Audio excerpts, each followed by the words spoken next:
ഇവർക്ക് ആരിലാണ് വിശ്വാസം? യേശുക്രിസ്തുവിലോ വിഘടനവാദത്തിലോ? എറണാകുളം അങ്കമാലി അതിരൂപതയിൽ അരാജകത്വം സൃഷ്ടിക്കാൻ വിമതർ കലാപം തുടങ്ങിയതോടെ എങ്ങും ഉയരുന്ന ചോദ്യമാണിത്. സഭയുടെ കുർബാന നടപ്പാക്കുന്നതിൽ വത്തിക്കാൻ വിട്ടുവീഴ്ച ചെയ്യില്ലെന്ന് വിമതർക്ക് ബോധ്യപ്പെട്ടതോടെയാണ് പുതിയ വിഷയങ്ങൾ പറഞ്ഞ് സാധാരണക്കാരെ ചൂടുപിടിപ്പിച്ച് അവരിൽ വിഭാഗീയ വികാരമുണർത്താൻ ഇപ്പോൾ കൊണ്ടുപിടിച്ച ശ്രമം തുടങ്ങിയിരിക്കുന്നത്. പച്ചക്കള്ളങ്ങൾ പറഞ്ഞു പരത്തി വിശ്വാസികളെ വഴിതെറ്റിച്ച് ഒരു പറ്റം വിമത വൈദികരും കുറെ അൽമായരും ഏറെ നാളായി നടത്തുന്ന കപടനാടകങ്ങൾ മര്യാദയുടെ സകല സീമകളും ലംഘിച്ച് അക്രമത്തിലേക്ക് വഴിമാറുമെന്ന് പൊതുസമൂഹം പോലും സംശയിക്കുന്ന തലത്തിൽ എത്തിയിരിക്കുന്നു. മാർപ്പാപ്പയെയും കത്തോലിക്ക സഭയെയും സീറോ മലബാർ സഭയെയും മേജർ ആർച്ച് ബിഷപ്പിനെയും മെത്രാൻ സിനഡിനെയും അതിരൂപതയെയും മെത്രാനെയും വെല്ലുവിളിച്ച് വിമതർ നടത്തുന്ന കോപ്രായങ്ങളുടെ പൊള്ളത്തരങ്ങൾ സാമാന്യ ബുദ്ധിയുള്ള ആർക്കും മനസ്സിലാകുന്നതാണ്.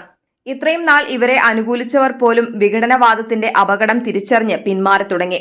ക്രിസ്തു പഠിപ്പിച്ച സ്നേഹത്തിനു പകരം പകയും വിദ്വേഷവുമായി വിമതർ അതിരൂപതാ മെത്രാനെ രൂപതാ ആസ്ഥാനത്തെത്തി വെല്ലുവിളിക്കുന്നതിൽ എത്തി നിൽക്കുമ്പോൾ ഇത് വിശ്വാസമോ ഭീകരവാദമോ?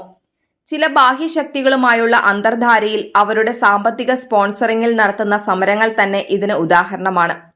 ഉമ്മൻചാണ്ടി സർക്കാരിനെതിരെ CPM നടത്തിയ സെക്രട്ടേറിയറ്റ് വളയൽ സമരത്തിന്റെ ശൈലിയിലാണ് വിമതർ അതിരൂപത ആസ്ഥാനം കയ്യേറി തരംതാണ സമരാഭ്യാസം നടത്തുന്നത്. അതിരൂപത ആസ്ഥാനത്തെ എങ്ങനെയൊക്കെ അവഹേളിക്കാമോ അങ്ങനെയാണ് വിമതരുടെ കലാപരിപാടികൾ. Apostolic administrator Mar Bosco Puthur സുരക്ഷിതനാണോ എന്ന് പോലും സന്ദേഹം പടരുകയാണ്. അതേസമയം എറണാകുളത്തെ വിമത കലാപം വത്തിക്കാൻ സൂക്ഷ്മമായി നിരീക്ഷിക്കുന്നുണ്ട്. കാര്യങ്ങൾ കൂടുതൽ വഷളായ സാഹചര്യത്തിൽ കടുത്ത നടപടികൾ വൈകാതെ ഉണ്ടാകുമെന്നാണ് അറിയുന്നത്. അടുത്ത മാസത്തോടെ പ്രശ്നപരിഹാരത്തിന് ചില നിർദ്ദേശങ്ങൾ വത്തിക്കാനിൽ ഉണ്ടാകും. പേപ്പൽ ഡെലിഗേറ്റ് നേരത്തെ നടപടിയെടുക്കാൻ തീരുമാനിച്ച ഏതാനും വൈദികരെ കൂടാതെ ഏതാനും ചിലർക്കെതിരെ ഇത്തവണ നടപടി ഉണ്ടാകും. സീറോ മലബാർ സഭയുടെ വിശദീകരണം വിഭാഗീയതയ്ക്കെതിരെയുള്ള താക്കീതാണ്. പാവനമായ സഭാഘടനയെ ദുർബലപ്പെടുത്താൻ ശ്രമിക്കരുതെന്ന് സഭാ PRO father Antony Vadakkekkara VC ഓർമ്മിപ്പിക്കുന്നു. സഭയുടെ പ്രസ്താവന ഇങ്ങനെ: 2000 വർഷങ്ങൾക്കിപ്പുറത്തും കത്തോലിക്ക സഭ ശക്തമായി നിലകൊള്ളുന്നുണ്ടെങ്കിൽ അതിനു കാരണം ദൈവദത്തമായ അതിന്റെ ഘടനയാണ്. സഭയുടെ ശിക്ഷണക്രമവും ഘടനയും ദൈവിക പദ്ധതിയിൽ നൽകപ്പെട്ടതാണ്.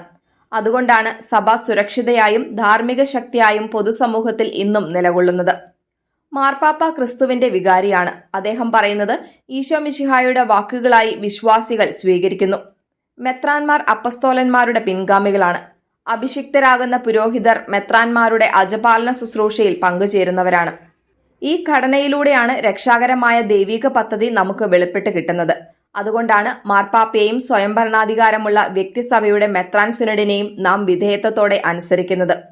ഇപ്രകാരം സുശക്തമായ ഒരു ഘടനയെയാണ് ആഗോള സീറോ മലബാർ സഭയുടെ ഒരു അതിരൂപതയിലെ ഒരു വിഭാഗം വൈദികരും അൽമായരും ചേർന്ന് ദുർബലപ്പെടുത്താൻ ശ്രമിക്കുന്നത്. അതിലൂടെ സഭയുടെ ദൗത്യത്തെയും ശുശ്രൂഷകളെയുമാണ് തളർത്തുന്നത് എന്ന് അവർ തിരിച്ചറിയണം. മെത്രാൻമാരെ തിരസ്കരിക്കാൻ ആഹ്വാനം ചെയ്യുന്ന വൈദികർ പൗരോഹിത്യത്തെ തന്നെ തിരസ്കരിക്കാനാണ് വിശ്വാസികളോട് ആഹ്വാനം ചെയ്യുന്നത്.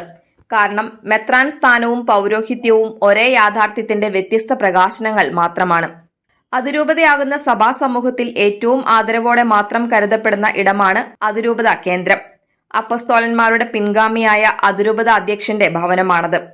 അനുവാദമില്ലാതെ അവിടെ പ്രവേശിച്ച് അരാജകത്വം സൃഷ്ടിക്കുന്നതിലൂടെ തങ്ങളുടെ പ്രിയപ്പെട്ട അതിരൂപത തറവാടിന്റെ അഭിമാനവും പാവനതയുമാണ് തെരുവു സമാനമാക്കുന്നതെന്ന് തിരിച്ചറിയുക. ആരോ ജയിക്കാൻ വേണ്ടി സ്വയം തോറ്റുകൊണ്ടിരിക്കുന്നുവെന്ന് പറയാതെ വയ്യെന്ന് ഫാദർ ആന്റണി വടക്കേക്കര ചൂണ്ടിക്കാട്ടുന്നു.